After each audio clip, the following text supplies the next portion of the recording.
আসসালামু আলাইকুম সকলকে। আজকে আপনাদেরকে দেখাবো আমরা গ্রামাঞ্চলে কিভাবে পাটিসাপটা পিঠা তৈরি করে থাকি। তো এখানে উপকরণ নিয়েছি আমি। প্রথমে নিয়েছি সুজি, তারপরে খেজুরের গুড়, তারপর নিয়েছি ময়দা, চিনি, চাউলের গুঁড়া, দুধ, লিকুইড দুধও নিয়েছি, আবার গুঁড়ো দুধও নিয়েছি।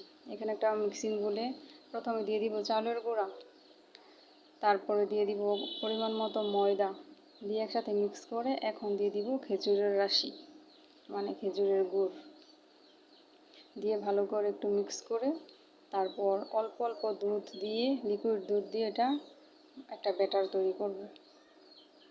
ভালো করে নাড়াচাড়া করে এমন পর্যায়ে একটা ব্যাটার তৈরি করতে হবে যাতে বেশি শক্ত না হয় আবার বেশি নরম না হয়, মানে বেশি লিকুইড না হয় আবার বেশি, ব্যাটারটা অনেক পারফেক্ট হতে হবে, যেরকম আমি যেরকম করে বানাইছি অনেক স্মুথ হবে। তাহলে এই পর্যায়ে একটা প্যান বসাই দিছি, কড়াই, তারপর এখানে একটু তেল দিয়ে এখন দিয়ে দিব সুজি দিয়ে নাড়াচাড়া করে ভালো করে ভেজি, তারপরে সাথে দিয়ে দিব পরিমাণ মতো চিনি।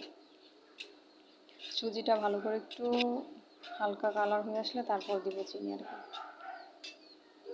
তো এখন দিয়ে দিচ্ছি চিনি, পরিমাণ মতো চিনি দিয়ে দিলেই হবে, যে যতটুকু মিষ্টি খান ওই পরিমাণ দিলেই হবে। তো এখানে ভালো করে সুজির সাথে চিনিটা পারফেক্টভাবে মিশিয়ে গেলে তারপরে দিয়ে দিব এখন লিকুইড দুধ। আবার এমন করে দিতে হবে যাতে সুজিটা সিদ্ধ হয় ভালো করে, আবার বেশি নরম না হয়ে যায়, মানে পরিমাণ মতো দিতে হবে। 1 কাপ, আমি এখানে 1 গ্লাস নিয়েছি। তো ভালো করে সিদ্ধ হওয়া পর্যন্ত অপেক্ষা করতে হবে। এখন দিয়ে দিব গুঁড়ো দুধ, প্যাকেটের 10 টাকা করে দুধ পাওয়া যায়, ওটা দিলেই হবে। আমি 2 প্যাকেট নিয়েছি।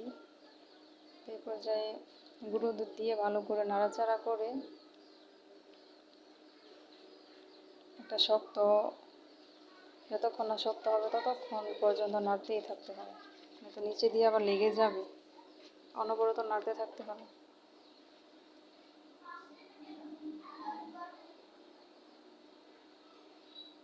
দেখুন আমার সুজির তৈরি হয়ে গেছে পুর ভিতরে। এরপর যে ব্যাটার নিয়ে একটা প্যানের মধ্যে একটু তেল দিয়ে ব্রাশ করে নিয়েছি। তো এখন ব্যাটার দিয়ে ভালো করে একটু পাতলা রুটির মতো বানাতে হবে। তারপর এখানে ভিতরে দিয়ে দিতে হবে পুর, যেটা আমি সুজি দিয়ে বানাইছি ওইটা আর কি দেবো। দেখুন কত সুন্দর হচ্ছে, একদম পারফেক্ট, ছিদ্র হয় নাই, হয় নাই, সুন্দর মতো হয়েছে। ভালো করে চাইপা করে দিয়ে সিদ্ধ হওয়া পর্যন্ত অপেক্ষা করতে হবে। ভিতরে ভালো করে সিদ্ধ না হলে আবার গুঁড়ি গুঁড়ি লাগবে।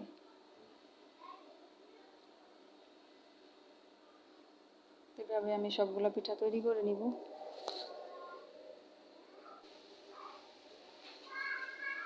তারপর এখানে আরও একটি দিয়ে দিলাম। দেখুন কেমনভাবে সিদ্ধ হয়েছে, সিদ্ধ হলে তারপর দিলে আর কি বেশি ভালো হয়। উল্টায় দিব। ব্যাটার যদি পাতলা হয় তাহলে ছিদ্র হবে, আবার যদি ব্যাটার বেশি মানে ওই গুলাটা বেশি হয়, শক্ত হয়ে যায়, তাহলে আবার ফেটে যাবে। দেখুন আমারটা পারফেক্ট হয়েছে দেখে সুন্দর মতো ছিদ্রও হয় নাই, ফাইটাও যাচ্ছে না। এরপর যে আমি সবগুলা তৈরি করে নিয়েছি, দেখুন মাশাআল্লাহ কত সুন্দর হয়েছে, ভিতর একদম পারফেক্ট, বাহিরে ভিতরে সব জায়গায় একদম নরম তুলতুলে। তো সবাই এরকম করে বানিয়ে খেয়ে দেখতে পারেন কেমন লাগে, আমাদের কাছে তো ভালোই লাগে। আশা করি ভিডিওটি ভালো লেগেছে, আর ভালো লাগলে অবশ্যই চ্যানেলটি সাবস্ক্রাইব করে পাশে থাকা বেল আইকনটি বাজিয়ে দিবেন এবং লাইক করে কমেন্ট করে শেয়ার করে দিবেন।